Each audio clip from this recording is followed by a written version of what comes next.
आज के इस वीडियो में हम पढ़ने वाले हैं वो क्या है, निबंध को गद्य की कसौटी क्यों कहा जाता है। जो निबंध है उसको गद्य की कसौटी क्यों कहा जाता है, बहुत ही महत्वपूर्ण है। आईएमपी की दृष्टि से देखोगे तो हर बार परीक्षा में आया हुआ प्रश्न है, क्या है, निबंध को गद्य की कसौटी क्यों कहा जाता है। तो पहला आपका है, इस कथन का तात्पर्य है या तात्पर्य है कि पद्य की तुलना में गद्य की रचना संपन्न करना कठिन कार्य है। क्या बोल रहा है, इस कथन का तात्पर्य, निबंध को गद्य की कसौटी क्यों कहा जाता है, इसका तात्पर्य क्या है।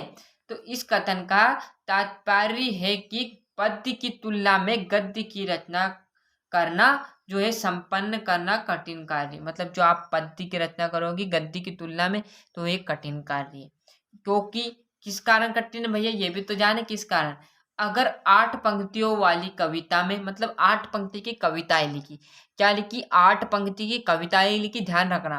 स्टार्टिंग में क्या है, इस कथन का जो तात्पर्य है कि वो पद्य की तुलना में गद्य की जो करना संपन्न करना कठिन कार्य है। क्योंकि अगर 8 पंक्ति वाली कविता में यदि एक भी पंक्ति का भावपूर्ण लिखी जाती, मतलब 8 पंक्तियों में से यदि एक भी अच्छी हो या एक भी भावपूर्ण हो, मतलब एक भी अच्छी लगी हो, भावपूर्ण से लिखी हो, तो उसकी क्या होती है, तो कवि की प्रशंसा का भागीदारी मतलब 8 लाइन में से कभी एक लाइन भी उसने सही लिख दी, मतलब थोड़ी सी भी लिखी स्टार्टिंग, मतलब अच्छे से किया और भावपूर्ण से लिखा हुआ, तो कवि की जय जयकार हो जाती, कवि प्रशंसा के कवि भागीदारी बन जाता है उसका, मतलब बहुत अच्छी इन्होंने क्या किया, पद्य लिख दिया। तो यही तो है। परंतु गद्य के संदर्भ में ऐसा नहीं है, मतलब पद्य में क्या करना है, पद्य सरल है और जो हमारा गद्य वो कठिन है, वो भी देखेंगे वो उसमें क्या होता है। पहले इस बात देख लीजिए कि इस कथन का तात्पर्य है कि जो पद्य है वो सरल है और जो गद्य है वो कठिन है। यही तो है, इस कथन का तात्पर्य है कि पद्य की तुलना में गद्य की रचना संपन्न करना क्या कठिन कार्य, क्योंकि 8 पंक्तियों में से यदि कवि की एक भी पंक्ति का भावपूर्ण लिखता है तो कवि प्रशंसा के भागीदारी होता है। परंतु जो हमारे गद्य है, तो गद्य में ऐसा बिल्कुल नहीं होता है। तो अब देखेंगे कैसा होता है फिर। परंतु गद्य के संदर्भ में ऐसा देखा जाता है। कैसा देखा जाता है वो देखने वाले साथी, इतना समझ में आ गया, इतना समझ में आ गया कि नहीं आया, तो आ गया हो तो आगे देखते हैं, नहीं आया तो और समझा देंगे, पर आपको यहीं पर याद होना चाहिए। आप स्क्रीनशॉट ना लें, फिर बोल रहा हूँ आपको अच्छे से यहीं पर याद करना हो तो आपको स्क्रीनशॉट नहीं लेना है, लास्ट में बता दूंगा, पर आप पहले देख लीजिए अच्छे से। गद्यकार को एक एक वाक्य, मतलब एक एक वाक्य को सुव्यवस्थित एवं सोच विचार कर लिखना होता है। अब वहाँ क्या था, वहाँ पर पद्य में क्या था, 8 पंक्तियों में से यदि एक भी पंक्ति लिख देता सही तो उसमें कवि की प्रशंसा हो जाती। परंतु इसमें क्या है, यदि 8 पंक्ति है तो 8 पंक्ति तो सही होनी, उसके साथ साथ उनके जो एक एक वाक्य, मतलब एक एक जो शब्द लिखे गए 8 पंक्ति में, यहाँ से कम आपके 8 शब्द लिखे, तो 8 ही शब्द अच्छी तरह से होना जब कवि की प्रशंसा होनी चाहिए। मतलब कितना कटेंगे पद्य की तुलना में, आप समझ सकते हो। उसमें 8 पंक्ति में से एक, पर इसमें एक एक शब्द, क्लियर है। तो पद्यकार को एक एक वाक्य सुव्यवस्थित एवं सोच विचार कर लिखना होता है। इसी स्थिति में गद्यकार प्रशंसा के योग्य होता है। मतलब भैया 8 पंक्ति लिखी है और 8 पंक्ति सही होनी, और 8 पंक्तियों में जो लिखे गए 5 शब्द है कि 4 शब्द, वो 4 ही शब्द अच्छे होने, मतलब पूरा लिखा हुआ एकदम सही होना, जब कवि की क्या होती है, प्रशंसा के भागीदारी बनता है।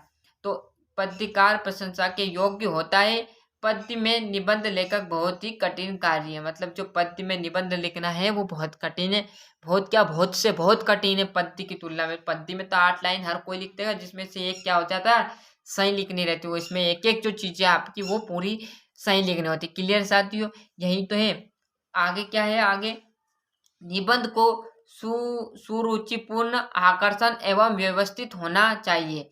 मतलब जो हमारा निबंध लिखते हैं गद्य में वो क्या होना चाहिए, सुरुचि, मतलब उसमें पढ़ने में रुचि हो, वो आकर्षण मतलब आपको एट्रैक्टिव करे, या एवं व्यवस्थित होना चाहिए। इसलिए निबंध को गद्य की कसौटी कहा गया है। क्या कहा गया है, इसलिए क्या कहा गया है, निबंध को गद्य की कसौटी कहा गया है। क्लियर साथियों, एक बार पूरा देख लेते हैं, फिर आप अच्छे से देख के स्क्रीनशॉट ले लीजिए। एक बार और पूरा यहाँ पर करा दूँ, थोड़ा सा बड़ा है, कोई दिक्कत की बात नहीं। पर निबंध को गद्य की कसौटी क्यों कहा गया है, तो है इस कथन का तात्पर्य है कि पद्य की तुलना में गद्य की रचना करना कठिन कार्य है। मतलब जो गद्य हमारा बहुत ही कठिन है पद्य की तुलना में, क्योंकि अगर 8 पंक्तियों वाली कविता में यदि एक भी पंक्ति का भावपूर्ण से लिखी जाती हो तो कवि क्या होता है, प्रशंसा के भागीदारी होता, मतलब जो कवि है उसकी क्या हो जाती है, प्रशंसा हो जाती है। क्लियर। परंतु गद्य के संदर्भ में ऐसा बिल्कुल भी नहीं है। जो गद्य है उसमें बिल्कुल भी ऐसा नहीं, बिल्कुल अगले वो कैसा है आपको देखोगे तो गद्यकार को एक एक वाक्य, मतलब जो एक एक लाइन है उसमें भी ठीक है होना, उसके अंदर ये 5 चीजें लिखी तो ये 5 चीजें भी पूरी क्लियर होना, व्यवस्थित एवं सोच विचार कर लिखना होता है। उसी स्थिति में गद्यकार प्रशंसा के योग्य होता, मतलब वहां पर बड़ाई के योग्य होता है, जब भी वहां पर बड़ाई के योग्य होता है। गद्यकार में निबंध लेखक बहुत ही कठिन कार्य, मतलब जो गद्य में आप निबंध लिखोगे तो बहुत ही कठिन कार्य, क्योंकि गद्य में पूरी 8 लाइनों में से 8 ही सही होनी चाहिए, इसलिए बहुत कठिन लिखना भैया। तो यही यही कारण है कि निबंध को सुपूर्णी रुचि, आकर्षण एवं व्यवस्थित होना चाहिए। मतलब जो आपने निबंध लिखा है वो क्या होना चाहिए, सुरुचि मतलब उसके पढ़ने में रुचि हो, आकर्षण देखने में अट्रैक्टिव हो, और व्यवस्थित मतलब आपसे क्रम बाय क्रम हो। इसलिए निबंध को गद्य की कसौटी कहा गया है। क्लियर साथियों। तो अच्छे से यहाँ पर एक बार निबंध की या अच्छे से स्क्रीनशॉट ले लीजिए, ये देख लीजिए साथियों। अच्छे से थोड़ा सा मैं जूम कम कर देता हूँ कि आपको स्क्रीनशॉट लेने में दिक्कत ना आए। ये आपने यहाँ पर निबंध को गद्य की कसौटी क्यों कहा गया ये देख लीजिए, और बचा हुआ यहाँ से अच्छे से स्क्रीनशॉट ले लीजिए। क्लियर साथियों। मिलते हैं इसके अगले वीडियो में, जब तक के लिए आपको अच्छे से मेहनत करनी है और अच्छे से पढ़ते रहिए ना। और यदि किसी भी सब्जेक्ट में दिक्कत हो तो बेझिझक कमेंट कीजिए, उसका आंसर हमारे द्वारा आपको यहीं पर मिल जाएगा।